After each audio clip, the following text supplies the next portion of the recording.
Okay, it is Sunday, which means it's time for a whole new reading vlog week, and I'm currently reading The Rage of Dragons. I'm finally reading this book, and I have to say, after all that anticipation and excitement to get to this book, it took me a hot minute to get into, which made me so sad. I was like, oh my gosh, I don't like this book, and I've been so excited, and I've already bought book two. What? But then after a hot minute, yeah, however long that takes, the book actually started getting really interesting because I feel like we're kind of dropped into the middle of what's going on. We have to kind of run it alongside our characters, yeah, without any information at all. But as we move further and further along, we start getting more and more pieces and working out of the puzzle and working out what is actually happening.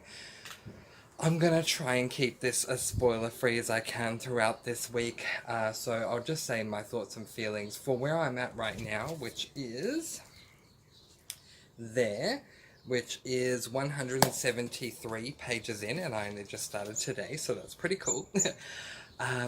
Yeah, I'm really excited. We're following a guy named Tao, and I have a lot of love for Tao. There have been things that have happened to him in his life that have me invested in him as a character.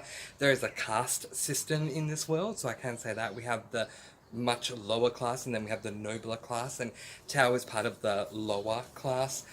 And then things happened, and because those things happened, other things happened, and because other things happened, Tao did something else, and because that happened, that, da, da, da, da, da.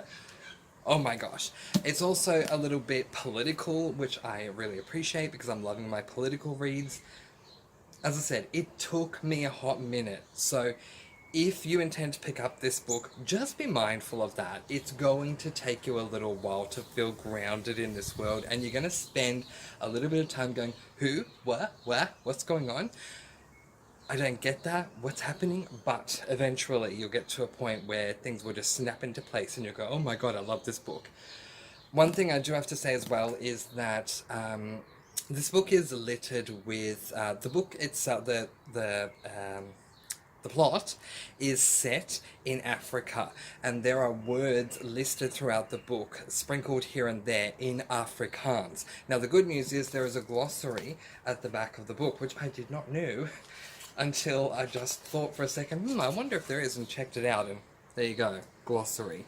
So, fortunately, there is a glossary. We can check out what all these words mean, but you guys, first 50 pages, I was like, what's the big hoopla all about? Why do people love this? I saw a review from Daniel Green on Goodreads saying that he couldn't put the book down once he started reading. It was that good, and I'm thinking, what are you talking about, Daniel? But then once I got 50 pages in, man, was it tough to put this book down. But I'll see you guys again tomorrow and let you know how I'm feeling then. The light's going down, so sorry about the lighting. The light's going down, the sun's going down. So I apologize about the lighting, but otherwise, I'm happy. I'm in a really good place with this book.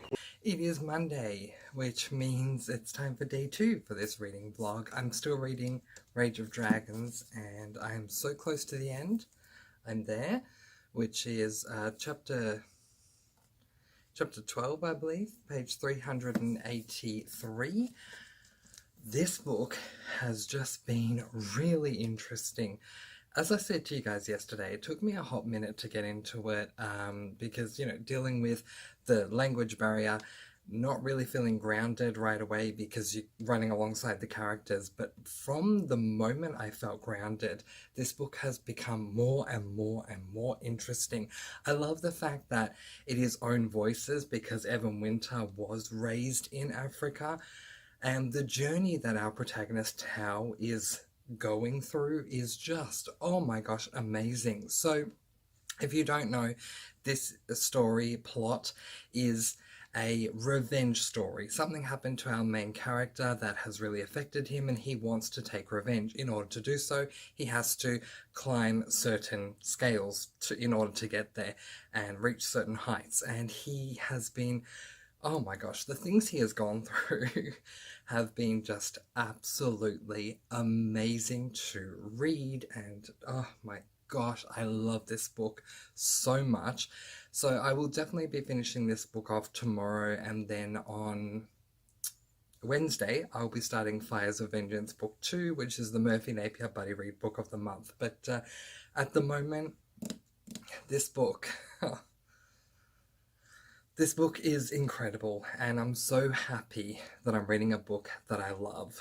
I'll leave it there, and I'll see you guys again tomorrow. It is Tuesday, and I have finished The Rage of Dragons, and all in all, I think this is a really good book. I'm going to end up giving it 4 out of 5 stars because, for the most part, I think it was a really good book. I think the writing style can be challenging to read at times, and I didn't necessarily like the ending, so I think 4 stars, but that's still pretty good. I enjoyed it. I am going to go on to book 2, however, I have an update for you guys regarding book number 2. So I started off reading the physical version of this book and was having a lot of trouble with it. And then I came across a number of booktubers who were saying to try reading the book alongside listening to the audio, and that had worked for them. That worked for me as well. My plan was to finish this book, as you guys know, and then move on to book number 2, Fires of Vengeance. However, the audiobook for Fires of Vengeance is not going to be available until next month.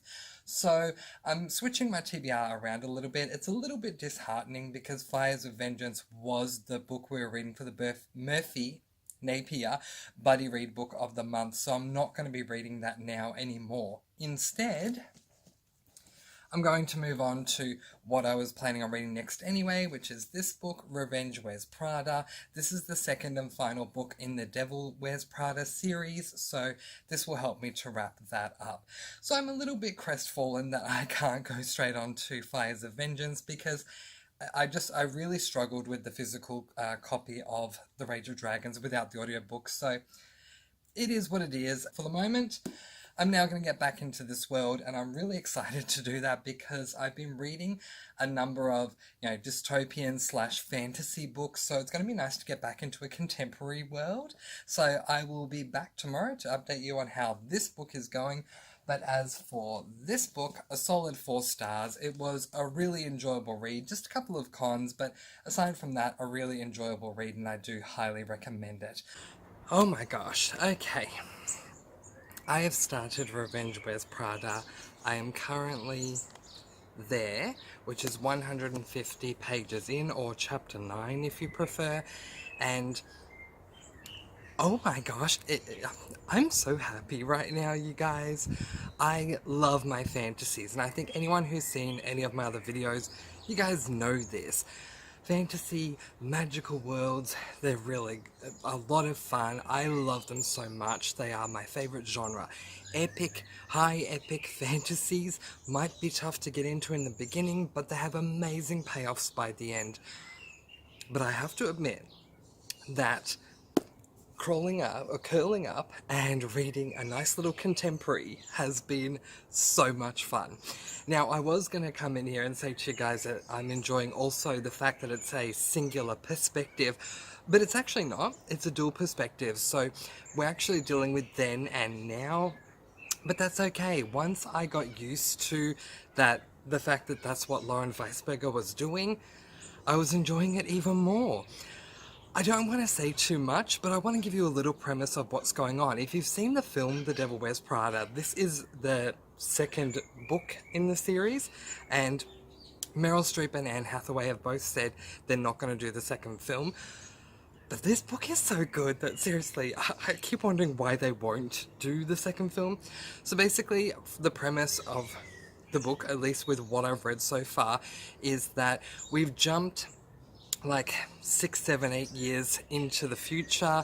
Andy is no longer with the guy that she was with because she's changed so much thanks to her time at Runway that they didn't work anymore. They had irreconcilable differences, so he moved away. Her best friend Lily has moved away, and everyone else just seems to be leaving her alone. And then Andy keeps getting all these different jobs where she's just writing articles for different companies kind of thing. And one day, she ends up going to a cooking class, which is a course that lasts only 5 days, and she spies Emily, yes, Emily, in the very first class. And of course, they're avoiding eye contact with each other in the first class and in the second class. By the third class, they're grumbling, hey, how are you? And that's it, kind of thing. And same with the fourth class. But by the fifth class, the teacher actually puts these two, Emily and Andy, together to cook a recipe. And they start talking to each other. Emily confides in Andy that she was a little offended that Andy kind of just up and left and didn't call her. And yeah, she was annoyed by that. Then she divulges that Miranda fired her weeks away from her getting promoted. It's the whole betrayal thing again. Remember what happened with that Stanley Tucci character? How he was meant to get a promotion and then she betrayed him? Yeah, apparently she did the same thing with Emily. She just dropped her and said, I don't need you to come in tomorrow or ever again. So Emily was out of a job.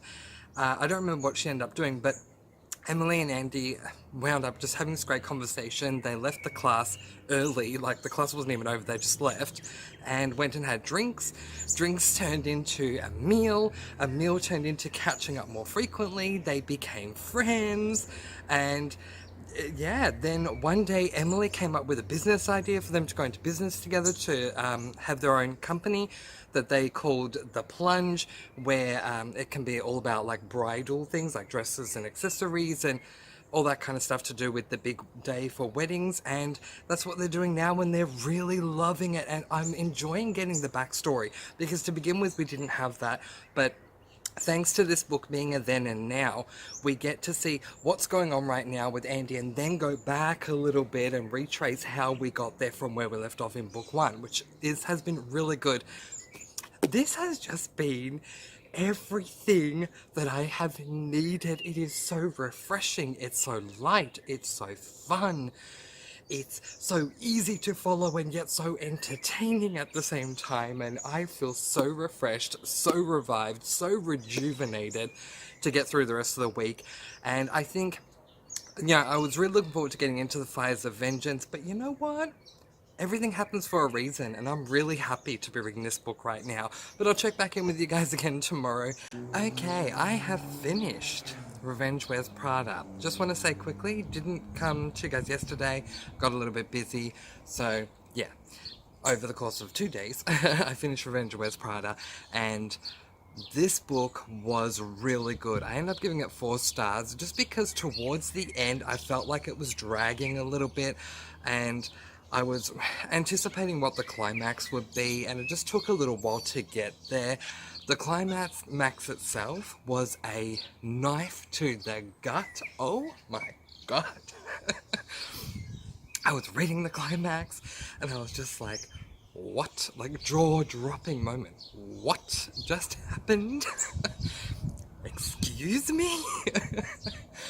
But it was great. I so enjoyed being back in Andrea's and Emily's and to a certain extent Miranda's world once more, and I just wish that Lauren Weisberg had written another book. I think it stands well as a duology, but you know, I'm just being greedy. I wish I could have a little bit more.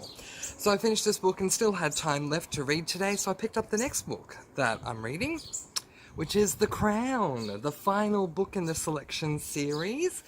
And already I'm there, page 56, which is chapter 7.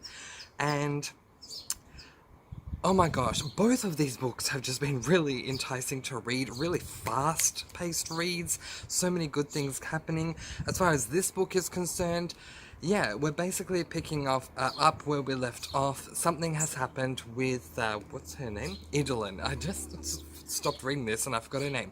Something's happened with Idolin's mum, America, who we follow in the first 3 books, and that's kind of affected Idolin's role in the castle, and it's also affected her selection, so that's been interesting to watch and to follow. But yeah, I'm enjoying myself with this book at the moment. I didn't so much enjoy myself to begin with book number 4 because of that change with the time jump and everything, but I'm enjoying myself with book 5, and I didn't think I was necessarily going to. I am trying to control my emotions right now because very seldom do I cry when a book is being wrapped up. But I've just come off a crying session. And oh my gosh, I'm so happy. So, as you guys know, last week I read Allegiant and The Toll, and both of those books were concluding those series, and I was telling you guys how, I just wasn't really a fan of them. Enter Kiera Cass and the concluding book in the selection series. You guys, I cried so much. Oh my gosh. So, with book 4 in this series, I had some issues with Kiera Cass, and because of that, I went into this book with such reservations. I've come out of this book. I just want to run up to Kiera Cass and give her a big hug because this ended so well, you guys, and I'm so happy that between now and the end of the month, I'm reading her next, the next book of hers, The Siren, and then next month I'm reading The Betrothed. So I'm really happy to continue with Kiera Cass because this book, oh my gosh, the way it ended was so good. Oh my gosh. Okay. So, I can't really say much without giving away spoilers, and I'm sure there are some of you out there who are watching this who are thinking, oh, I've already read the book. And if you have, remember the first time that you read this book, because this is the first time that I've read the selection series. Remember how you felt when it ended. Oh my gosh, this series as a whole was such a pleasure to read, and it's gonna be tough to put this series to bed, and I know I still have Happily Ever After, and I'm sure I'm gonna get to that at some point. I'm sure at the same token that it's not gonna be anytime soon, but oh my gosh,